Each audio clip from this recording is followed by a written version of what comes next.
mladima kad podjetinjim.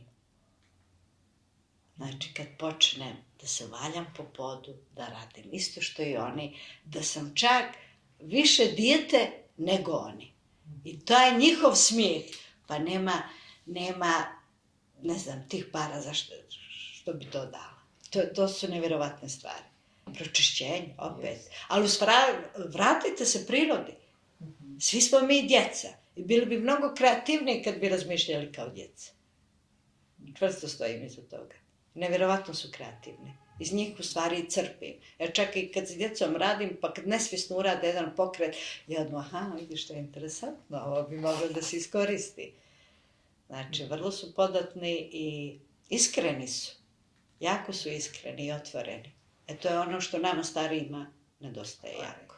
Prvi pokreti su bili, ja mislim da sam imala jedno 5 godina, a poslije sam povezala, mislim, to u stvari ni slučajnosti, nego to je valjda isto osjećanje kod ljudi, to jest kod plesača. Ako imamo unutra tu neku želju još od malih nogu da se iskažemo pokretom. Tada je u staroj Jugoslaviji, bivšoj, tačno na radio Titograd u 12 sati svaki dan se puštala klasična muzika. I onda bih ja obukla maminu spavačicu, a tada su spavačice bile jako dugačke i jako široke i od vrlo, vrlo tankog materijala. I onda bih ja tačno 12 sati uključila radio, imala bi svoj kutak, možda je to metar sa metar bio, ali dovoljno s obzirom da ni tada nisam nešto bila prevelika. I onda bi ja tu po 1 sat vremena, dok bi se ne završio taj ciklus te klasične muzike, plesala. A poslije kad sam vratila film, normalno kad sam bila i starija, u stvari ti moji pokreti i taj moj kostim koji sam sama sebi osmislila, u stvari je preslikan Isidora Dankar. I njeni počeci savremenog pokreta u svijetu. Nevjerovatno kako se, mislim, tu se ja tako pročitala, ja Isidora, šalim se. Kasnije, pošto su moje vidjeli da ne mogu bez plesa, pa barem da me upute na pravo mjesto, onda sam preko veze primljena u baletsku školu, zato što sam imala premalo godina. A to jest veza je bila takva što sam, normalno fizičke predispozicije se gledaju djeteta, a onda se ritam otkucava, da se vidi da li dijete čuje. Mislim, ritam da li osjeća. Ja sam taj ritam prije vremena otkucala, nije, znači, profesorica ni završila i tu je ona bila šokirana, rekla ne, ja ovo dete moram da primim i to je to. Tako da, u moje vrijeme nije bilo ove tehnologije, nije bilo interneta, nije bilo googlanja po čitav dan, YouTube i ostalog. Do nas da dođu neke informacije, to je bilo čudo. Tako da sam ja tada znala sam za klasičan balet. I završila baletsku školu, onda odlaskom u pozorište u Sarajevo otkrivam sasvim novi svijet. To je taj savremeni pokret, tada je savremeni balet. Imala sam tu sreću da mi je koreograf Dragutin Boldin, koji je radio poznati spektakl Carmen u Buranu. Nevjerovatno mu se valjda svidjela ta moja neka harizma, taj stil pokreta. I tada sa 19 godina, što je bio veliki, veliki zalogaj za mene, to sam tek sad svjesna, tada nisam bila svjesna jer sam bila mlada, ali još uvijek nezrela, dao da igram glavnu ulogu u tom spektaklu. I od tada u stvari kreće neko moje interesovanje za savremeni pokret. Jer klasika samo po sebi ima isto, evo, opet se vraćam na kalupe, imamo tehničke zadatke koje moramo da opravdamo, a te emocije ne možete 100% da izrazite na scenu. Zašto? Zato što ste opterećeni, da li ćete izvrtiti 3 pirueta, da li će vama noga u stranu ili na nazad biti na 180 ili na 120, da li ćete u špic patikama stajati 4 sekunde ili 30 sekundi, znači vi se toliko opteretite tom tehnikom da emocije više bila gluma. Nije taj pravi osjećaj tijela. Kroz savremeni pokret možete u stvari da osjetite na pravi način svoje tijelo. To je ono što me u stvari ispunjava. Što svaku emociju Svaku priču možete u stvari pokretom, gestikulacijom, mimikom. Vi kad ste ljuti, kad napravite lice ljuto, vi već govorite ono što mislite, što osjećate. A još kad na to dođe i pokret, to je onda veliko. Još i kao dijete sam mislila da ću biti balerina. I negdje sam svoju želju ispunila, jer sam igrala 7 godina u Narodnom pozorištu u Sarajevu. Onda se desilo ono što se desilo, rat. Tako da sam zbog ratnog stanja u bivšoj Jugoslaviji morala da se vratim kući. A kad sam se vratila kući, onda sam shvatila da ovdje nema ništa od baleta. Još uvijek i dalje postojala ta osnovna baletska škola koju sam i ja završila. Onda je bilo borba. Šta sad? Znam da mi je tada bilo u stvari najteže. Jer tada sam bila u najvećoj punoj plesačkoj snazi. Tek sam u stvari počela da se razvijem kao plesač. Onda je sasvim opet slučajno saznali za mene, pozvali me u Dodest. Tada i Slobodan Milatović stvarao svoje čuvene predstave za Fiat i onda sam s njim lagano, prvo kao igrač, a kasnije malo počela sa koreografijom i tu stvari tako korak po korak, da bih sad došla i do trenutka da pravim svoje večernje predstave. Patrijarhalni odnos u porodicama i taj odnos majke i ćerke se ne doživljava, mnogi od nas, posebno moja generacija, a i stariji nisu doživjeli baš na pravi, onaj majčinski, svakako svaka majka voli svoje dijete, mislim o tome ne možemo ni da komentarišemo drugačije, ali taj osjećaj valjda majke iz sopstvenog straha i onoga što je sama proživjela ne dozvoljava apsolutnu slobodu u razmišljanju, o stvaranju, o životu uopšte. Tako da ćerka mora pod nekim kalupima da u stvari živi kao što je njena majka živjela. Počevši od rečenice šta će narod reći, ne smiješ to tako, trpi, pati, znači moraš da budeš hrabra, moraš da budeš istrajna, moraš da budeš jaka i sve to tako traje. I onda sam iz priče sa svojim koleginicama, prijateljicama uopšte sa ženskom populacijom, shvatila da negdje svi vučemo, to jest u nekim genima, čak i kod sebe prepoznajem kad imam neki razgovor sa mojom ćerkom, prepoznajem u mojim rečenicama te neke naznake našeg vaspitanja, patrijarhalnog.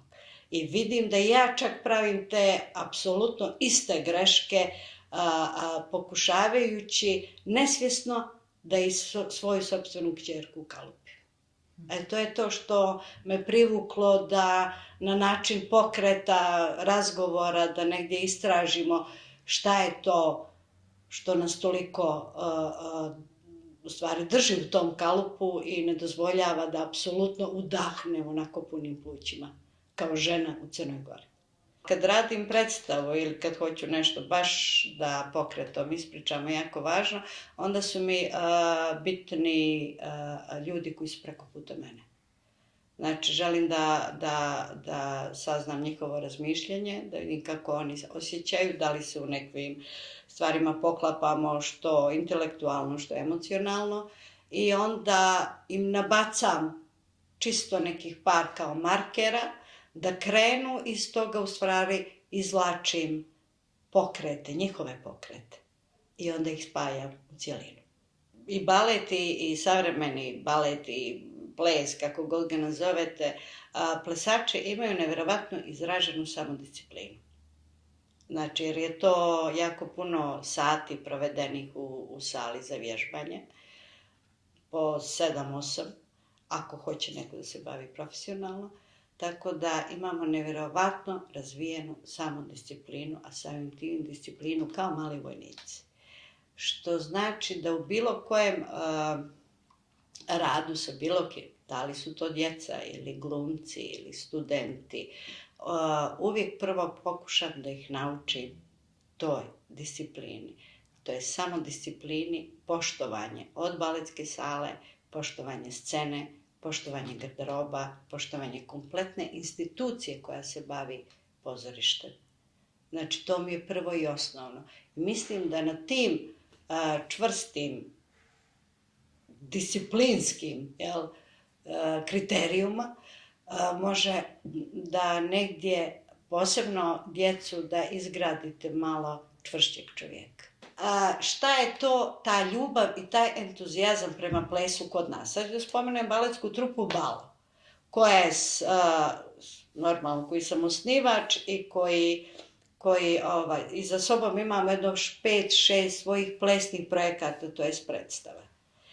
Sad, s druge strane, imali smo u jedno vrijeme, dosta često su nas zvali za otvaranje hotela, ne znam, sajam, ekologije, bilo šta, neka manifestacija, da sa svojom igrom mi to još uljepšamo.